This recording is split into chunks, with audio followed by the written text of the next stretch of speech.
আচ্ছা, প্রথম টেস্ট তাহলে কি ড্র হতে যাচ্ছে, নাকি বাংলাদেশ জিততে চলেছে নাকি হারতে চলেছে, এটাই জানাবো আজকের এই ভিডিওতে। তোমার পার্সোনালি মনে হয় যদি বাংলাদেশ এই ম্যাচটা ড্র করে তাহলে প্রথম ইনিংসেই ড্র করেছিল বাংলাদেশ। কেন আমি এই কথা বলছি?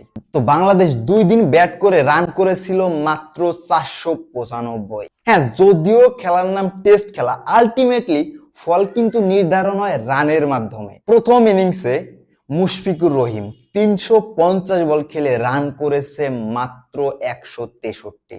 অন্যদিকে 279 বল খেলে আমাদের শান্ত ভাই রান করেছে মাত্র 148। যদি আজকের এই ম্যাচটা ড্র হয় তাহলে জাস্ট আমাদের এই দুই খেলোয়াড়ের জন্য ড্র হবে। এটা কিন্তু টেস্ট চ্যাম্পিয়নশিপের একটা ম্যাচ, তো টেস্ট চ্যাম্পিয়নশিপের ম্যাচ যেহেতু ছিল, তো ওইভাবেই বাংলাদেশের ব্যাট করা উচিত ছিল। এটা আপনার মানতেই হবে, তাদের দুইটা ইনিংস ছিল অসাধারণ, কিন্তু আলটিমেটলি কিন্তু আপনার রানের মাধ্যমেই ম্যাচটা জিততে হবে। এজন্যই বললাম যে যদি ড্র হয় তাহলে এই কারণেই ম্যাচটা ড্র হবে।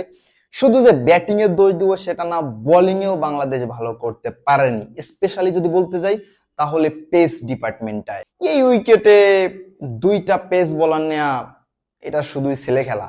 কারণ আমরা এই গলের উইকেটটা ভালোভাবেই জানি, এইখানে আপনি যত স্পিনার বলার নামাবেন ততই আপনার টিমের জন্য মঙ্গল।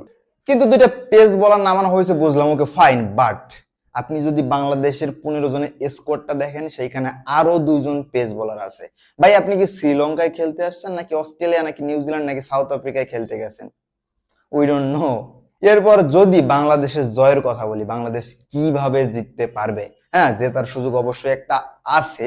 প্রথম সেশন বাংলাদেশে ব্যাট করে রান করতে হবে 150 রান, টার্গেট হবে 370 380। এরপরে শ্রীলঙ্কাকে 2 সেশনের ভিতরে অল আউট করতে হবে, তাহলে বাংলাদেশ জিতে যাবে। হ্যাঁ, শুনতে একটু হাস্যকর মনে হচ্ছে কিন্তু হতেও পারে। Cricket is a miracle game, so সবকিছুই হতে পারে। এরপর বাংলাদেশ যদি হারে, কিভাবে হারতে পারে সেটাও একটু বলি। যদি বাংলাদেশ হারে তাহলে আমার মনে হয় প্রথম সেশনেই বাংলাদেশ হয়তো অল আউট হয়ে যাবে, আর বাংলাদেশের লিড থাকবে তখন 270 250 এরকম। দেন শ্রীলঙ্কা 2 সেশনে অসাধারণ ব্যাট করে জিতে যেতে পারে।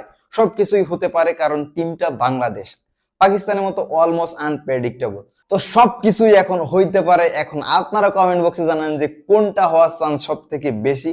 আমার পার্সোনালি কেন জানি মনে হচ্ছে ম্যাচটা ড্র হবে। ড্র হলেও সমস্যা নাই, বাংলাদেশ পয়েন্ট অবশ্যই পাবে, যেহেতু এটা ওয়ার্ল্ড টেস্ট চ্যাম্পিয়নশিপের একটা ম্যাচ। তো আপনাদের মতামত একটু কমেন্ট বক্সে জানান। Keep watching.